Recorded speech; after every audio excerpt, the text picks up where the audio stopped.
तो आज हम बात करने जा रहे हैं डीमन स्लेयर के ऊपर। आप सभी को पता है कि डीमन स्लेयर जो है मांगा अडेप्टेशन है डीमन स्लेयर मांगा के ऊपर। आप सभी ने डीमन स्लेयर को देखा ही होगा। आप सबको पता है कि डीमन स्लेयर जो है बहुत अच्छी एनिमेशन प्रोवाइड करती है अपने सीरीज के थ्रू, बट काफी लोगों को जो है उसकी स्टोरी काफी मिड लगती है। I am sorry demon slayer fan, ये मैं नहीं कह रहा, ये काफी लोगों को लगती है। तो इसीलिए नेक्स्ट ईयर के स्टार्टिंग में एक महावा अडेप्टेशन हो रही है। महावा यानी कोरियन मांगास, जैसे कि आप लोगों ने पहले देखा होगा टावर ऑफ गॉड या टावर ऑफ हाई स्कूल, ये जो है महावा अडेप्टेशन है कुछ। तो नेक्स्ट ईयर एक महावा अडेप्टेशन होने वाली है जिसकी जो स्टोरी है वो काफी फर्स्ट क्लास है और जो उसकी एनिमेशन है वो भी बहुत अच्छी होने वाली है, क्योंकि उसको जो प्रोड्यूस कर रही है वो A1 पिक्चर्स प्रोड्यूस कर रही है और उनके जो डायरेक्टर का नाम है वो शुनसुक नागाशिकी है। जी हाँ, आपने बिल्कुल सही सुना। हम जो बात कर रहे हो सोलो लेवलिंग की बात कर रहे हैं। सोलो लेवलिंग जो है नेक्स्ट ईयर स्टार्टिंग में एयर होना स्टार्ट होगा और इसकी जो स्टोरी है वो बहुत अच्छी है। तो इसलिए आज के वीडियो में जो हम सोलो लेवलिंग के मांगा को एक्सप्लेन करने जा रहे हैं। आप सभी का स्वागत है मेरे यूट्यूब चैनल मांगा बॉय में। सो बिना देरी के वीडियो को स्टार्ट करते हैं। मैं हूँ आपका host. Starting of the story हमें एक शहर दिखाया जाता है साउथ कोरिया का, जिसका नाम सियोल होता है, जहाँ में हमारा एक कैरेक्टर शो होता है जिसका नाम सन जिंग वू होता है, जो कि मोस्ट प्रोबेबली हमारा आगे चल के मेन प्रोटैगनिस्ट बनेगा। सन जिंग वू अपने आप से बातें करते हुए ये चलता है कि उसको बहुत शर्म आती है खुद को एक हंटर कहते हुए। हंटर्स वो होते हैं जो मॉन्स्टर्स को हंट करते हैं। जैसे डीमन स्लेयर में क्या होता था, डीमन स्लेयर कॉर्प होती थी जो कि ह्यूमैनिटी को बचाती थी डीमन से, वैसे ही हंटर्स होते हैं जो कि इस वर्ल्ड को प्रोटेक्ट करते हैं मॉन्स्टर्स से। जैसे डीमन स्लेयर में रैंक सिस्टम होता है कि सबसे लोएस्ट रैंक को मिजुनोतो कहते हैं और सबसे स्ट्रॉन्गेस्ट को हाशिरा, वैसे ही हमारे इसमें भी हंटर्स के रैंक होते हैं। सबसे लोएस्ट को हम ई रैंक हंटर कहते हैं और सबसे स्ट्रॉन्ग को हम एस रैंक हंटर बोलते हैं। और जहाँ हंटर्स मॉन्स्टर्स को हंट करने जाते हैं उस जगह को कहते हैं डंजन। डंजन एक पैरेलल यूनिवर्स की तरह होता है जहां हमारे हंटर्स एंटर करते हैं और मॉन्स्टर से लड़ते हैं। और मॉन्स्टर जो है बहुत डिफरेंट तरह के हो सकते हैं। फॉर एग्जांपल आपका गॉब्लिन हो सकता है या फिर और भी बहुत स्ट्रॉन्गेस्ट मॉन्स्टर, जो कि हम आगे चल के जिसके बारे में हम बात करेंगे। आगे हमारा हीरो ये बताता है कि वो जो होता है एक ई रैंक हंटर होता है। ई रैंक हंटर यानी आप लोग समझ ही होंगे कि सबसे वीक हंटर होने के कारण हमारा जो हीरो होता है उसको काफी दिक्कतें आती है डंजन्स में जाके हंट करने में। काफी टाइम तो उसको इतने चोट आ जाते थे कि वो जो है मरते रह जाता था।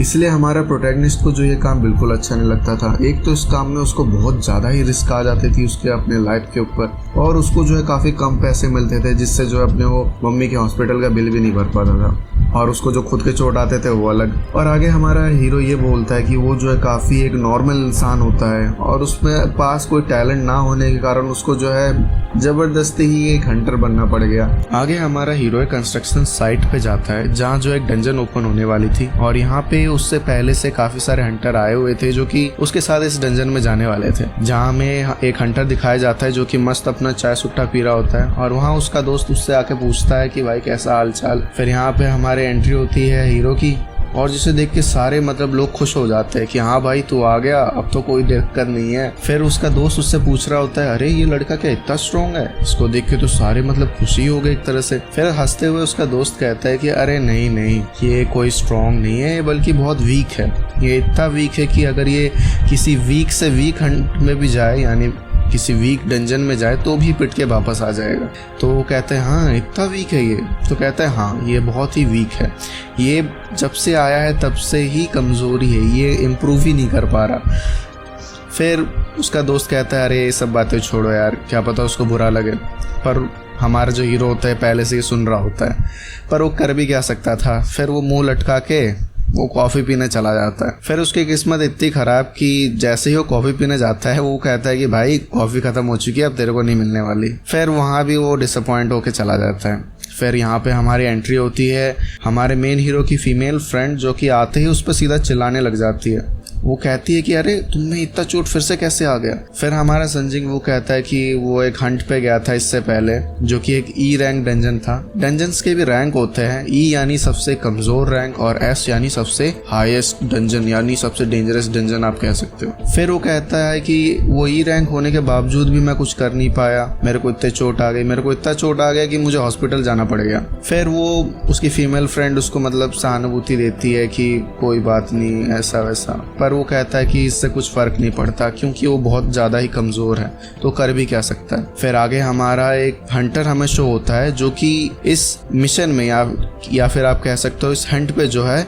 लीड करना चाह रहा था, और वो सबसे ताकतवर भी होता है इस ग्रुप में, इसलिए सब जो है इस बात के लिए राजी भी हो जाते हैं। फिर हमारा ये ब्लू टी शर्ट वाला चचा हमारे हीरो से पूछता है अरे भाई पीछे मत रह जाना फिर से, और पता चले पीछे रह के तुम्हें चोट वोट आ जाए फिर से। फिर हंसते हुए हमारा हीरो कहता है अरे नहीं नहीं मैं इस बात का ध्यान रखूंगा। फिर जैसे ही डंजन स्टार्ट हो जाती है हमारा हीरो अपने सांस लेते हुए कहता है कि भाई इस बार तो कुछ करके दिखाना इन सबको। फिर वो अपने दिल पे हाथ रख के ऑल इज वेल बोल के अंदर चले जाता है डंजन के। आगे हमें ये पता लगता है कि जिस डंजन में हमारा हीरो गया है वो डंजन जो है एक डी रैंक डंजन थी, जहाँ डंजन के अंदर के सीन को दिखाते हुए हमें पता लगता है कि सब जो है अपना पावर यूज कर रहे थे और सारे मॉन्स्टर्स को आसपास के मार रहे थे, और जहाँ हमारा हीरो एक कोने में पड़ा हुआ था उसको जो है काफी चोट आ गई थी, जहाँ मिसेस जूही उसको जो है हील करने लग जाती है और उसे बोलने लगती है कि अरे यार क्या तुम्हें अच्छा लगता है कि तुम्हें इतने चोट आ जाते लड़ाई के टाइम। फिर वो उससे माफ़ी मांगते हुए कहते कि आई एम सॉरी। फिर मिस जूही उससे कहती कि मुझे तुम्हारा सॉरी नहीं चाहिए, मुझे जो है तुम्हारे बारे में काफ़ी फिक्र होती है। फिर हमारा हीरो पीछे देख रहा होता है और वहाँ वो देखता है कि उसके जो टीममेट्स थे उन सब ने जो है आसपास के सारे मॉन्स्टर्स को जो है मार दिए थे। फिर मिस जूही कहती है कि तुम्हारे पास कोई रीज़न है कि तुम्हें जो है ये काम करना पड़ रहा है। फिर हमारा हीरो हंसते हुए कहता है नहीं नहीं मेरे पास कोई रीज़न नहीं है, मैं जो है हंटिंग मज़े के लिए करता हूँ। फिर मिस जूही एक मुंह बनाते हुए कहती है अच्छा मज़े के लिए।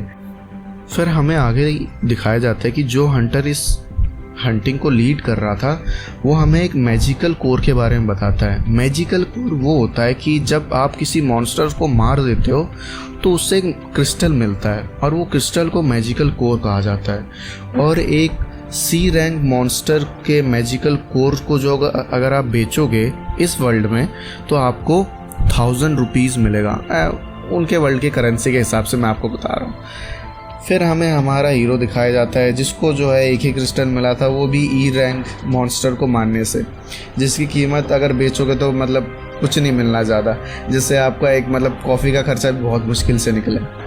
फिर वो दुखी होकर कहते हैं कि अरे यार मैंने अभी तक तो बस इतना ही कमाया है।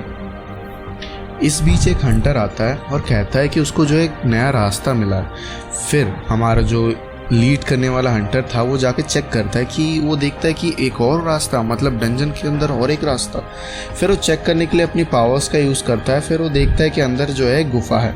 फिर वो सबको बुलाता है एक जगह और उन सब से पूछता है कि अभी तक जो है बॉस जिंदा है, क्योंकि डंजन का गेट जो है अभी तक बंद नहीं हुआ।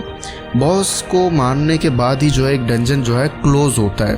अगर आप उस डंजन के बॉस को नहीं मारोगे तो वो डंजन क्लोज ही नहीं होगा, वो डंजन ओपन रहेगा, जो कि ये काफ़ी खतरनाक बात है क्योंकि डंजन से जो है मॉन्स्टर बाहर आ सकते हैं। फिर वो सबसे पूछता है क्या हमें इसके अंदर जाना चाहिए, क्योंकि ज़्यादातर ऐसा होता है कि हम जो है अपने गिल्ड से परमिशन मांगते हैं क्या आगे करना चाहिए। गिल्ड यानी जिसके अंडर ये सारे काम करते हैं।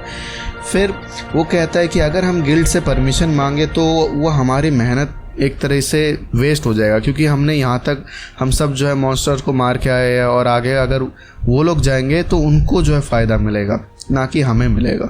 तो वो सबसे वोट करने को कहता है कि जिसको जाना है वो अपना हाथ उठाए और जिसको नहीं जाना है वो मना कर दे। जिसका वोट सबसे ज़्यादा होगा हम वही मानेंगे। फिर सब जो है कुछ हाँ बोलते हैं कुछ ना बोलते हैं। मिस जूही जो होता है वो मना कर देती है।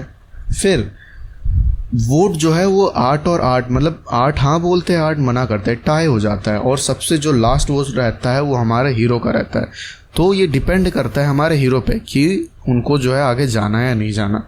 फिर हमारा हीरो सोचता है कि अभी तक जो है उसको कुछ नहीं मिला, क्योंकि अभी तक उसने मतलब ज़्यादा मॉन्स्टर्स को मारा ही नहीं, तो उसे बहुत कम मैजिकल कोर मिले। फिर यही सोच के वो सोचता है कि उसको जो है अपने बहन के कॉलेज की फ़ीस भी भरनी है और अपने मम्मी के जो हॉस्पिटल का बिल है वो भी भरना है। तो फैमिली के देखभाल के लिए उसको जो है अंदर जाना ही पड़ेगा। तो इसके लिए वो हाँ भर देता है कि वो जो है अंदर जाएगा। गुफा के एंटर करने के बाद हमारे जो हंटर्स होते हैं वो काफ़ी दूर तक आ चुके होते हैं। फिर वहाँ एक हंटर उनसे पूछ रहा होता है कि हमें कितना टाइम हो चुका होगा कि इस गुफा में एंटर करे हुए।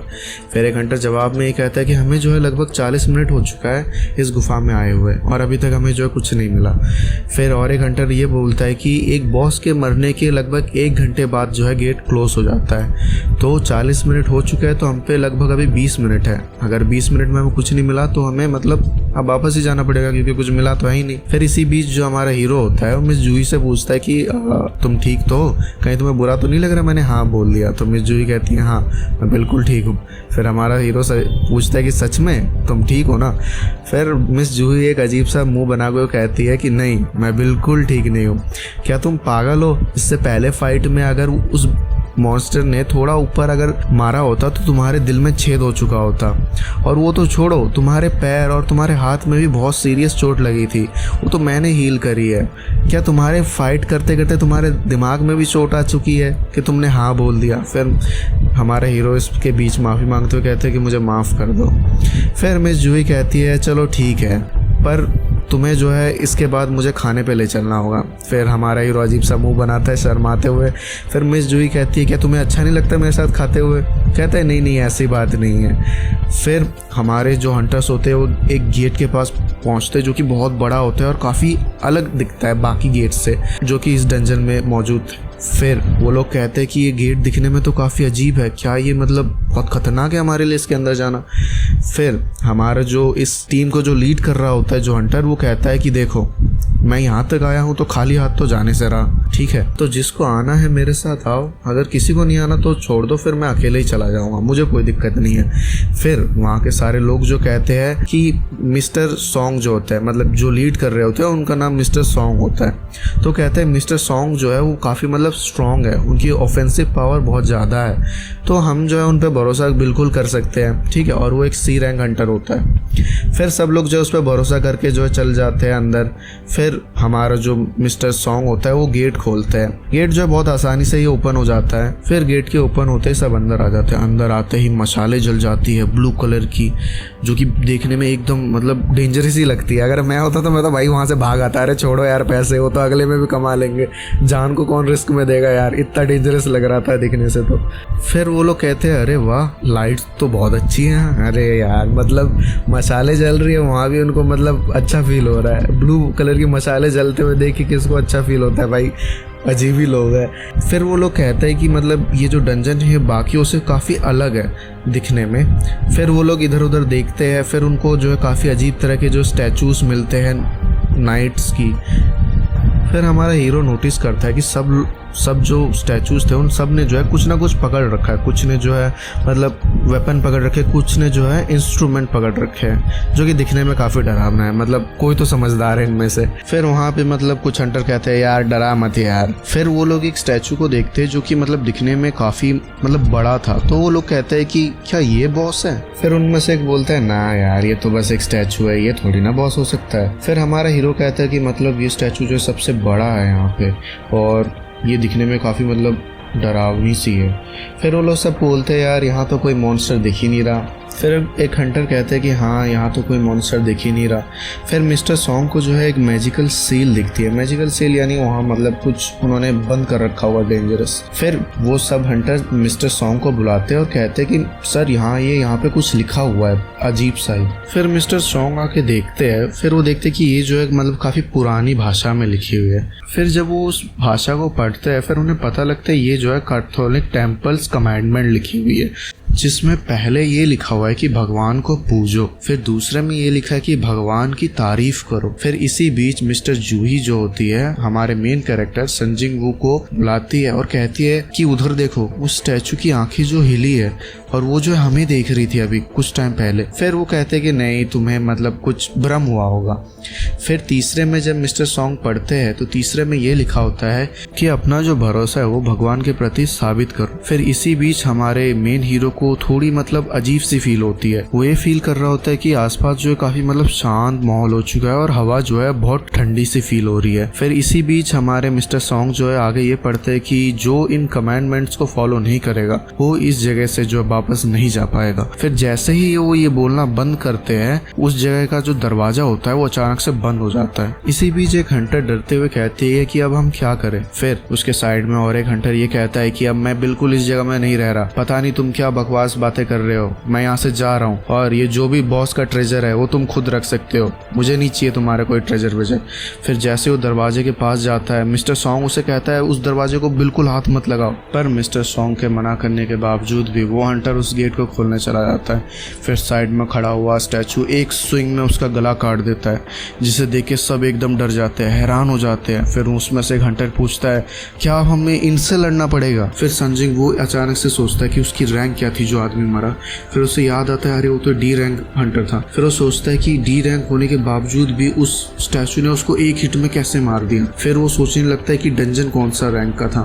फिर उसे याद आता है डंजन तो डी रैंक डंजन था। फिर वो सोचता है कि एक डी रैंक डंजन में इतने स्ट्रॉन्ग मॉन्स्टर कैसे आ सकते हैं।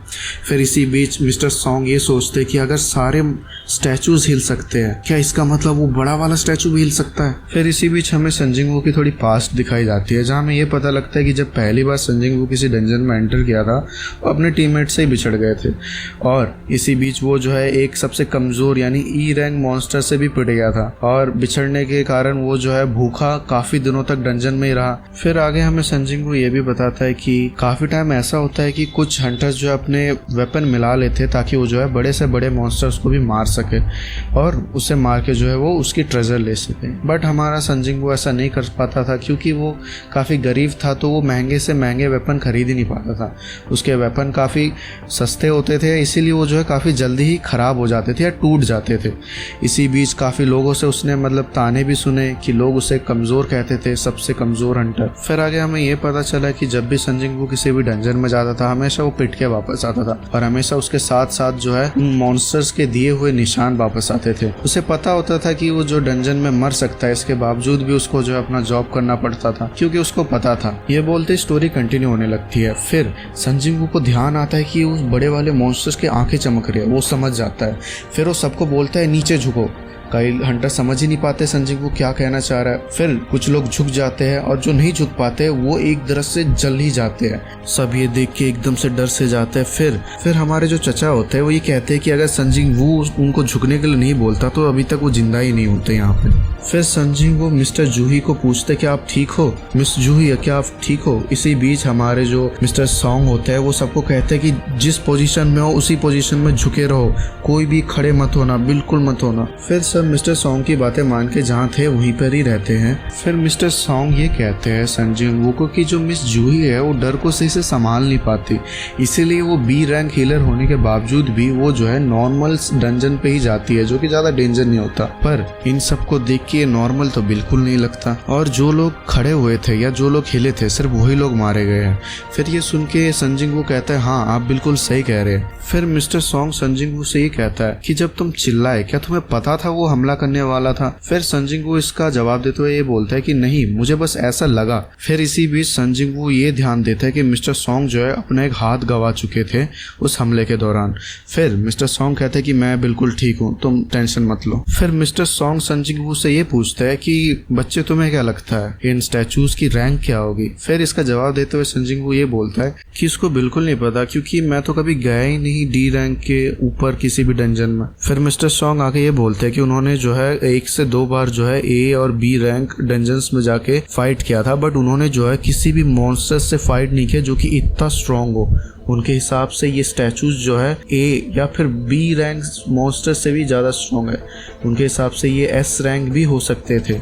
और वो जो बड़ा स्टैचू था वो जो था एक कैथोलिक टेम्पल्स मैडमेंट्स था, जो कि ये बताता था कि पहले जो है तुम भगवान को पूजो, उसके बाद उनकी तारीफ करो, फिर अपना जो भरोसा उनके ऊपर जताओ, और जो इन बातों को मतलब नहीं मानेगा वो इस जगह से कभी वापस नहीं जा पाएगा। और यही चीज़ वहाँ पे लिखी हुई थी उस पुरानी भाषा में। फिर सन जिंग वू ये बोलता है कि मिस्टर सॉन्ग, मेरे ख्याल से जो भगवान है वो मेरे ख्याल से वो सबसे बड़ी वाली मूर्ति ही है। आगे हमें पता चलता है कि एक पोर्टल ओपन हुआ था 10 साल पहले, जिसे हम गेट भी कह सकते हैं। उस गेट के ओपन होने के बाद इस दुनिया ने जो है काफ़ी अजीबोगरीब चीज़ें हुई है, जैसे हंटर्स का बनना। हंटर्स को जो अपनी पावर इसी गेट से मिली थी, और हमारे सन जिंग वू को भी जो पावर इसी गेट से मिली थी। सन जिंग वू की पावर जो है नॉर्मल इंसान से तो काफ़ी ज़्यादा थी, पर अगर उसे हम कंपेयर करें बाकी हंटर से तो उनकी पावर जो है हमारे सन जिंग वू से काफ़ी ज़्यादा थी। इस गेट के ओपन होने के बाद मॉन्स्टर भी इस गेट से आए, और जिन लोगों को जो है पावर मिली थी वो अपने पावर का यूज़ करके उन मॉन्स्टर्स को हराते थे। और काफ़ी लोगों ने जो है इसको अपना एक करियर बना लिया, जिस करियर को नाम दिया गया आगे हंटर्स का। फिर आगे सन जिंग वू हमें ये बताते हैं कि कुछ चीज़ें जो है उस गेट से भी परे हैं, जैसे कुछ खतरे जो कि एक मॉन्स्टर के रूप में आ सकती है, जो कि हमारे लिए बहुत ही ज़्यादा पावरफुल हो सकती है। आगे सन जिंग वू मिस्टर सॉन्ग से पूछता है कि आप ठीक है, क्योंकि आपके हाथ से जो है बहुत ज़्यादा खून निकल चुकी है। फिर मिस्टर सॉन्ग कहते हैं कि हाँ मैं ठीक ही हूँ, पर इसके कुछ कर भी नहीं सकते हम, क्योंकि मेरे साथ बस 3 ही हीलर लाया था। एक हीलर तो उस अटैक में मर ही गया, जिसकी लाश भी अब शायद मिलनी बहुत मुश्किल है, और एक इस बात से इतना डर चुका है कि वो अजीब ही हरकतें करने लग रहा है। यहाँ तक मिस्टर जूही, जो कि एक बी रैंक हीलर होने के बावजूद भी उन्होंने कभी ऐसा डर महसूस ही नहीं किया। तो अभी मेरा खून रोकना कोई एक मुझे तो रास्ता नज़र नहीं आता, क्योंकि यहाँ भी यार कोई हीलर है ही नहीं। तो इसलिए हम जैसे है वैसे ही रहते हैं। जैसे ही थोड़ा सिचुएशन ऐसा लगेगा कि हम भाग सकते हैं तो हम कोशिश करेंगे भागने की, जो कि मुझे लग तो नहीं रहा इतना आसान होने वाला है, बट फिर भी हमें कोशिश तो करनी पड़ेगी। फिर इसी बीच काफ़ी हमें हंटर्स जो है रोते हुए दिखते हैं कि वो कहते हैं कि हमारे साथ ऐसा क्यों हो रहा है, क्योंकि ये तो बस एक डी रैंक डंजन ही है। फिर हमारा मेन कैरेक्टर ये कहता है कि मिस्टर सॉन्ग जो है बिल्कुल सही कह रहे हैं, अगर हम थोड़े से भी हिल डुलते हैं तो ये बड़ी वाली मूर्ति जो हम पे अटैक करेगी। पर अगर हम कैसे ना कैसे करके बच भी जाते हैं इस बड़ी वाली मूर्ति से, इसके जो गार्ड्स सोल्जर्स है उनको देख के ऐसा तो नहीं लगता कि वो हमें आसानी से इस डोर से जाने देंगे। फिर इसी बीच एक हंटर चिल्लाते हुए ये बोलता है कि वो जो है यहाँ पे ऐसे नहीं मरने वाला। उसको अभी जो है एक मौका मिला था एक नए स्ट्रॉन्ग गिल्ड में ज्वाइन होने का, और वो यहाँ मर के जो है ये गंवाना नहीं चाहता। अगर उसको ज़िंदगी में कुछ किसी पे भरोसा है तो वो अपने स्पीड पे भरोसा है। ये बात सुन के मिस्टर सॉन्ग जो है चिल्ला के उसको रोकने की कोशिश करता है, पर वो किसी की नहीं सुनता। वो जो है तेज़ी से उस गेट की ओर भागने लगता है, पर जैसे उस गेट के पास पहुँचने लगता है वो हंटर, तो वो बड़ा स्टैचू जो है अपनी पावर से उसको मार देता है। ये देख के सब जो है एकदम से डर जाते हैं, और हमारा हीरो जो है वो कहने लगता है कि ये लोग तो हमें कभी भी मार सकते हैं। और इसी के बाद मिस्टर सॉन्ग भी ये कहते हैं कि हाँ ये लोग तो हमें ऐसे मार रहे जैसे हम कोई कीड़े मकोड़े हो। फिर हमारा हीरो ये कहता है कि ये लोग जो है हमें एक ही बार में आसानी से मार सकते, तो ये लोग हमें मार क्यों नहीं रहे। फिर इसके जवाब में मिस्टर सॉन्ग ये कहते हैं कि अगर मान लो हमें मार भी सकता है तो भी वो नहीं मारेगा, क्योंकि ये कोई नॉर्मल मूर्ति नहीं है कि जो अपने सामने कोई भी आए तो उसको मार दे। ये उससे अलग है। जैसे जो गार्ड स्टैचू है वो तब तक तुम्हें अटैक नहीं करेंगे जब तक तुम जो है गेट के पास ना पहुंच जाओ, और ये बड़ी मूर्ति तभी तुम पे अटैक करती है जब तुम हिलते हो। फिर इसके जवाब में सन जिंग वू कहता है कि ये क्या एक पैटर्न में हमें मार रहे हैं। फिर थोड़ी देर सोचने के बाद सन जिंग वू कहता है कि हाँ ये एक पैटर्न में मार रहे हैं, यहाँ कोई ना कोई एक रूल होगा पक्का। फिर वो कमांडमेंट्स की ओर देखता है और फिर वो कहता है कि हाँ यही होगा। ये सुनने के बाद मिस्टर सॉन्ग जो है ये कहते हैं कि अगर ऐसा है तो उसमें जो पहली चीज़ लिखी हुई थी वो ये थी कि भगवान को पूजो, और ये बात जो है वो बड़ी वाली मूर्ति को देखते हुए कह रहे थे मिस्टर सॉन्ग। फिर इसी बीच हमारा जो हीरो होता है वो ये कहता है कि सर इस डंजन में पक्का कोई ना कोई एक रूल ऐसा होगा जिससे ये चीज़ काम करती है। फिर मिस्टर सॉन्ग जो है उसको ये कहते हैं कि तुम क्या कर रहे हो। फिर इसी बीच हमारा हीरो ये कहता है अगर मैं सही हुआ, अगर मैं सही हुआ तो ये मूर्ति मेरे पे अटैक नहीं करेगी। फिर सन जिंगवू को देख के मिस्टर सॉन्ग ये कहते क्या तुम पागल हो गए हो। फिर कुछ देर उसको देखने के बाद मिस्टर सॉन्ग समझ जाते हैं कि पक्का ये कुछ ना कुछ सोच रहा होगा, क्योंकि उसकी आंखें देख के ऐसा तो नहीं लगता कि वो मरने जा रहा है। आगे बढ़ते हुए सन जिंगवू ये कहता है कि वो समझ चुका है कि कैसे ये मूर्ति अटैक करती है। अगर तुम ज़्यादा ऊंचे उठने की कोशिश करोगे तो ये तुम पे अटैक करेगी, इसीलिए वो सबको कहता है कि अपना सर झुकाओ। ये सुन के सब उसको कहते हैं कि तुम पागल हो गए हो। फिर ये सुनने के बाद मिस्टर सॉन्ग जो कहते हैं कि तुमने कुछ पैटर्न ढूंढ लिया, तो इसमें हमारा हीरो कहता है हाँ मैंने इसका पैटर्न ढूंढ लिया है। वो कहता है कि अगर तुम ज़्यादा ऊंचे उठने की कोशिश करोगे तब ये अटैक करेगा तुम पे। पहले कमेंडमेंट में ये लिखा था कि वर्शिप करो भगवान को, यानी पूजा करो। पूजा करने का मतलब यानी तुम उसके सामने सर झुकाओ। तो जब तुम उसके सामने सर झुकाते हो तब वो तुम पे अटैक नहीं करेगा। ये सुन के मिस्टर सॉन्ग कहते हैं कि क्या ये फिर से तुम्हारा कोई तुक्का है। फिर वो कहता है कि चलो अगर तुक्का हुआ भी तो हम कुछ नहीं कर सकते, इसके अलावा हमारे पास कोई चांस ही नहीं है। फिर सब लोग जो है उसके सामने अपना सर झुका लेते हैं और अपनी जिंदगी की भीख मांगते हैं। फिर इसके बाद हमें उस मूर्ति का एक हंसता हुआ चेहरा दिखता है जो कि दिखने में एकदम डरावना था। सब इसको देख के एकदम डर जाते हैं। हमारे हीरो की भी फट जाती है उसको देख के और वो कहता है कि मूर्ति का चेहरा जो चेंज हो चुका है। फिर सब लोग ये सोचते हैं कि क्या अब ये अटैक नहीं करेगा। ये सोच के सब लोग खुश हो जाते हैं और वो कहते हैं कि लगता है अब सब खत्म हो चुका है कि हमने जो है इसके सामने सर झुका लिया था। सब खुश होकर कहने लगते हैं हाँ इसने अटैक करना बंद कर लिया, अब हम जिंदा बच जाएंगे। फिर ये देख के सन जिंगवू जो कहता है कि नहीं अभी नहीं। फिर जैसे ही सन जिंगवू ये कहता है पूरी धरती हिलने लग जाती है और वो बड़ा जो स्टैचू होता है वो हंसते हंसते अपने इस चेयर से उठने लग जाता है। फिर सब लोग डरते हुए कहते हैं कि लगता है अभी तक ये खत्म नहीं हुआ है, अब हमें क्या इससे लड़ना होगा। फिर सब जो है उसकी ओर देखने लग जाते हैं। फिर मिस्टर सॉन्ग सन जिंगवू की ओर देख के बोलते हैं कि तुम्हारे पास और कोई प्लान नहीं है। फिर हमारा हीरो कहते हैं कि नहीं मेरे पास और कोई भी प्लान नहीं है और मुझे नहीं पता अब क्या करना है। फिर वो उस डंजन के रूल फिर से बताने लग जाता है। वो सबको कहता है कि पहला था कि भगवान को पूजो और दूसरा था कि भगवान की तारीफ करो। तो सब लोग कहते हैं तारीफ क्या कर सकते हैं। फिर उनमें से एक हंटर कहता है कि मैं एक कोशिश करता हूँ। फिर वो उसको पूजा करने लग जाता है।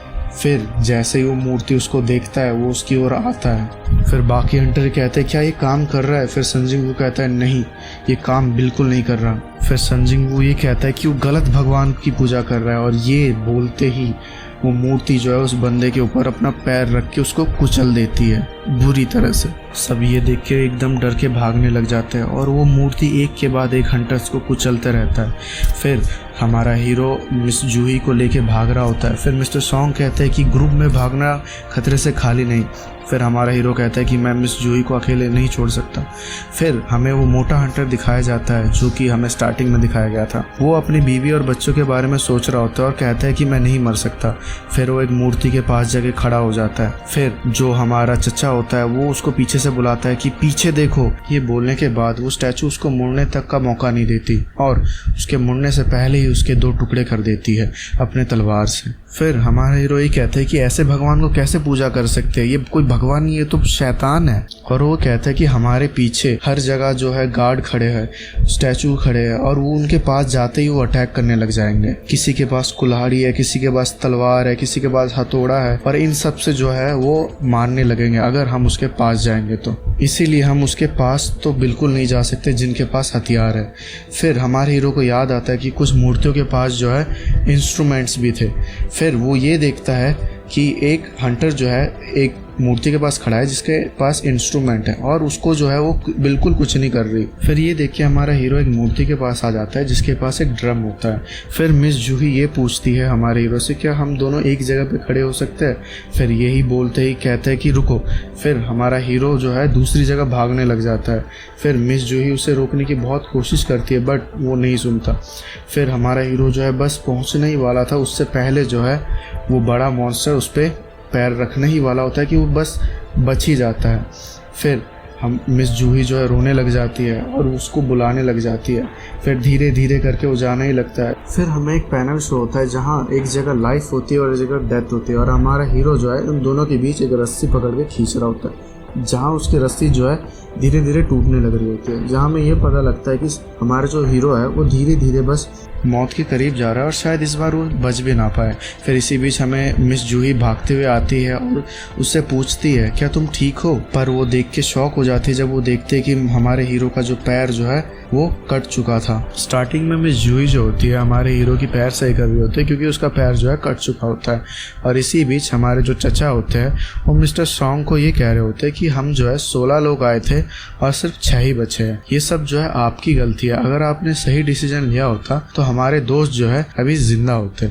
इसी बीच वो बड़ा मॉन्स्टर जो है बीच में जाके बलि देने के लिए एक पत्थर उठाता है। सब लोग देख के हैरान हो जाते हैं, सब लोग पूछने लग जाते हैं ये क्या है। इसी बीच सन जिंगवू ये बोलता है कि ये जो चीज है बलि देने के लिए उसने करी है। बलि यानी काऊ शीप की जैसे बलि देते थे उसी तरह ये शायद हमारी बलि अब देने वाला है। फिर ये सुनने के बाद हमारे जो चचा है वो मिस्टर सॉन्ग को कहते हैं कि मुझे पता है किसकी बलि हमें देनी चाहिए। फिर अपनी तलवार मिस्टर सॉन्ग के ऊपर रख के कहता है कि तुमको जो है मरना चाहिए, तुम्हारी वजह से जो हमारे साथ ये हुआ है, तुम्हारी वजह से मेरा दोस्त जो है वहाँ मारा गया, अब उसके बीवी बच्चे जो अनाथ है और तुम्हारी वजह से जो है हमारे सारे दोस्त मारे गए हैं। फिर इसी बात पे मिस्टर सॉन्ग कहते हैं कि हाँ शायद तुम सही कह रहे हो। फिर हमारे चचा कहते हैं अगर तुम्हें लगता है तो अपनी रिस्पॉन्सिबिलिटी उठाओ और साबित करो। इसी बीच हमारा हीरो बीच में बोलने की कोशिश करता है पर उसको जो है हमारा चचा शांत करा देता है। फिर मिस्टर सॉन्ग कहते हैं कि तुम सही कह रहे हो, मुझे जो है रिस्पॉन्सिबिलिटी उठानी चाहिए। फिर सन जिंगवू इस बीच ये कहता है कि हम सबने जो एग्री किया था यहाँ आने के लिए, तो उसको अकेला क्यों भेज रहे हो, ये तो काफी गलत बात है, और ऐसे बात बुजदिल करते हैं। फिर जैसे ही मिस्टर सॉन्ग उस बलि के जगह पहुंचते हैं एक आग जल जाती है। फिर उसको देख के सब लोग कहते हैं अब क्या हुआ। फिर हमारा हीरो ये कहता है कि लगता है उसको सैक्रिफाइस नहीं चाहिए। फिर वो बाकियों से कहता है कि क्या तुम लोग मुझे उस जगह पे ले जा पाओगे। फिर सब लोग उसको भी ले जाते हैं। फिर जितने लोग जाते हैं उतने ही आग जलने लग जाते हैं। फिर हमारा हीरो आके मिस्टर सॉन्ग से कहता है क्या कोई हमें बचाने आएगा। तो उसके जवाब में मिस्टर सॉन्ग ये कहते हैं कि रीइंफोर्समेंट जो है 7 दिन बाद आती है और आज जो है 7वां दिन है। तो मान लो अगर रीइंफोर्समेंट आती भी है तो वो यहाँ नहीं आएगी क्योंकि ये एक डी रैंक गेट है, तो उसको जो है ये लोग जाने ही देने वाले हैं।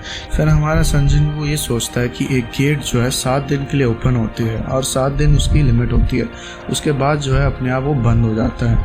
इसके बाद जो है वो सभी लोगों को अपने पास बुलाता है कि तुम दोनों भी जो है आ जाओ। फिर हमारे चचा और मिस जूही भी जो है वहाँ पे आ जाते हैं और फिर सारे आग जलने लग जाते हैं और आग जो है उसके बाद पूरे साइड में फैलने लग जाता है और उसके बाद जो हमारा मेन गेट होता है जहाँ से वो लोग एंटर हुए थे वो भी खुल जाता है। ये देख के सब लोग हैरान हो जाते हैं और सबसे पूछने लग जाते हैं क्या अब हम निकल पाएंगे यहाँ से। पर इसी टाइम सारे गार्ड जो है जाग जाते हैं और उनके चारों ओर लाइट्स चमकने लग जाती है अजीब तरह और वो हिलने लग जाते हैं।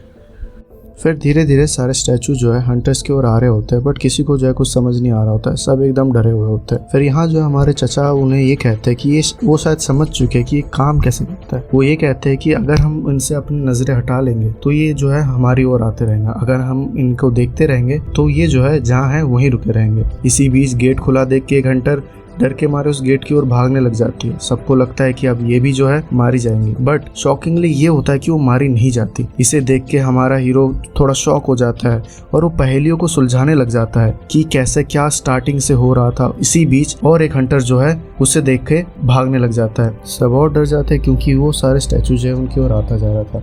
अगर उन्हें नहीं देखोगे तो वो और आपके पास आता ही जाएगा। इसीलिए सन जिंगवू जो कहता है कि और हम कोई भी हंटर लूज नहीं कर सकते, हम सबको जो है उनकी ओर देखना ही होगा, अगर हम नहीं देखेंगे तो जो है हमारे पास आता ही जाएगा। इसी टाइम मिस्टर सॉन्ग हमारे सन जिंगवू से ये पूछता है कि अब हमें क्या करना चाहिए, मुझे तो कुछ समझ ही नहीं आ रहा, क्या हमें इनको देखते ही रहना है बस। फिर सन जिंगवू उनको ये बताता है कि हाँ हमें जो है उनकी ओर देखते रहना है जब तक वो ब्लू फ्लेम जो है सारे बुझ नहीं जाते। फिर हमारे चचा इस बात पर क्वेश्चन करते हुए सन जिंगवू से पूछता है क्या तुम श्योर हो, क्या तुम्हें सच में पता है, ये भी तो हो सकता है कि जब ये सारे ब्लू फ्लेम बुझ जाए गेट बंद भी हो सकता है, बट अभी तक अगर हम जिंदा हो तो तुम्हारी वजह से जिंदा है। वो फिर ये भी कहते हैं कि उनको जो है कभी मतलब सन जिंगवू पे इतना भरोसा खास कुछ था नहीं क्योंकि वो जो था बहुत कमजोर था, बट वो उनको थैंक्स कहते हुए कहते हैं कि तुम्हारी वजह से जो मैं अभी तक जिंदा हूँ, पर मेरी एक फैमिली है तो मैं यहाँ मरना नहीं चाहता। फिर इसी बात पे उसको रोकता है कि क्या आप क्या कहना चाह रहे हो। फिर हमारे चचा जो है वो वहाँ से भागने लग जाता है। सन जिंगवू उसे रोकने की बहुत कोशिश करता है, फिर उसको थैंक्स कह के वो उस गेट से भाग जाता है। फिर सन जिंगवू जो है इस बात से बहुत दुखी हो जाता है क्योंकि अब जो है उनके पास कोई हंटर ज्यादा बचे नहीं थे और उनकी जो जीने की जो और चांस थे वो धीरे धीरे कम होते जा रहे थे। ये सब देखने के बाद मिस्टर सॉन्ग जो है संजिंग वू से ये कहता है कि दरवाजा जो है बस बंद ही होने वाला है, एक काम करो तुम दोनों भी जो है चले जाओ यहाँ से। ये सुनने के बाद संजिंग वू थोड़ा शॉक हो जाता है और मिस्टर सॉन्ग ये भी कहते हैं कि जब तक मैं यहाँ हूँ दरवाजा पूरी तरह से बंद नहीं हुआ, क्योंकि जैसे जैसे एक एक हंटर बाहर जाता जा रहा था दरवाजा जो है धीरे धीरे बंद होता जा रहा था। इसीलिए जब तक मिस्टर सॉन्ग यहाँ रहेंगे तब तक दरवाजा पूरी तरह से बंद नहीं होगा। ये कहने के बाद मिस्टर सॉन्ग जो है मिस जूही को ही कहती है, क्या तुम संजिंग वू को ले जा पाओगे? मिस जूही हाँ बोलते हैं, उठने की कोशिश करते हैं बट वो उठ नहीं पाते क्योंकि उनके पैर जो है सुन्न हो चुके होते हैं। ये इसलिए होता है क्योंकि मिस जूही जो है बहुत ज़्यादा अपना पावर यूज़ कर चुकी होती है जब से वो डंजन में आई है, क्योंकि जब से जो है वो संजिंग वू को हील करे जा रही थी इसलिए जो है उनके एक तरीके से पावर खत्म हो चुका था, एनर्जी जो है बहुत कम हो चुकी थी, इसलिए उनके अब पैर नहीं चल रहे थे। ये देखने के बाद संजिंग वू को समझ में आ जाता है कि अब जो है आखिरी बंदा उसे ही रहना होगा, क्योंकि उसके पैर तो अब टूट चुके थे तो मिस जूही को तो ले जा नहीं सकता था। इसीलिए संजिंग वू ये कहता है कि मुझे जो है यहाँ रुकना चाहिए, आप दोनों जो यहाँ से चले जाओ। ये सुनने के बाद जो है मिस जूही मना करती है कि उसको कि नहीं ऐसा नहीं हो सकता, बट संजिंग वू नहीं कहता है कि तुम्हें जो है मेरे साथ डिनर करना था, आई एम सॉरी मैं जो है ये नहीं कर पाऊंगा, पर एक काम करो तुम जो है ये मेरा मैजिक कोर रख लो, जैसे ही मैं यहाँ से बाहर निकलूंगा मैं जो तुमसे ये वापस ले लूंगा। पर मिस जूही को पता था कि ये मतलब नामुमकिन है तो वो रोने लग जाती है, इमोशनल हो जाती है। फिर इसके बाद मिस्टर सॉन्ग जो है वो मिस जूही को उठा के ले चले जाते हैं। फिर हमारा हीरो इस बीच ये सोचता रहता है कि वही जो है लास्ट हंटर है जो यहाँ मरने वाला है। फिर ये सोचने के बाद वो कहता है जब अगर मैं मरने ही वाला हूँ क्यों ना मैं इनमें से एक को मार के ही मरूं। इसके बाद वो एक तलवार उठा लेता है अपने हाथों और सबको अपने पास आने को कहता है। उसके बाद जैसे गार्ड सोल्जर उसके पास आते हैं वो गार्ड सोल्जर उस पर अटैक कर देते हैं और हमारा हीरो जो है वो बहुत ज़्यादा घायल हो जाता है। फिर उसको सारे फ्लैशबैक याद आने लग जाते हैं कि कैसे जो है वो यहाँ आया, कैसे कैसे सारे लोग मारे गए। फिर वो जो है कहने लगता है कि वो मरना नहीं चाहता, यहाँ वो मरना नहीं चाहता। ये बोलने के बाद सब कुछ अचानक से एकदम रुक जाता है। जो सोल्जर उसको मारने आ रहा था वो भी स्टैचू की तरफ फिर से खड़ा हो जाता है और उसके सामने एक स्क्रीन आ जाता है जहाँ लिखा होता है कि तुमने जो है सारे मिशन अपने पूरे कर दिए। संजिंग वू को कुछ समझ नहीं आ रहा होता कि ये साउंड आ कहाँ से रहे। उसके बाद उसको और एक मैसेज आता है जिसमें लिखा होता है कि तुम्हें जो है एक प्लेयर होने का हक मिला है और ये भी लिखा होता है कि तुम्हारे पास ज़्यादा टाइम नहीं है। अगर तुम 0.2 सेकंड में इसको एक्सेप्ट नहीं करते हो तो तुम्हारी जो दिल की धड़कनें रुक जाएंगी। उसके बाद संजिंग वू ये सोचता है कि अगर मैं इसको एक्सेप्ट कर लेता हूँ तो मैं शायद बच जाऊंगा, इसीलिए उसे एक्सेप्ट कर लेता है। एक्सेप्ट करते ही उसमें और एक मैसेज पॉपअप होता है जहाँ उसमें लिखा होता है कि आपका स्वागत है प्लेयर। इसके बाद संजिंग वू के चारों ओर जो अलग से एक ऑरा चमकने लग जाती है और इसी के साथ साथ जो है ये चैप्टर खत्म हो जाता है। तो दोस्तों अगर आपको वीडियो अच्छी लगी तो प्लीज कमेंट कर देना और लाइक कर देना और सब्सक्राइब करना मत भूलना। Thank you for watching this video. मिलते हैं अगले वीडियो में, तब तक के लिए तो लाइक और शेयर ठोक दीजिए, महाकाल का दबा के लाइक और शेयर ठोक दीजिए।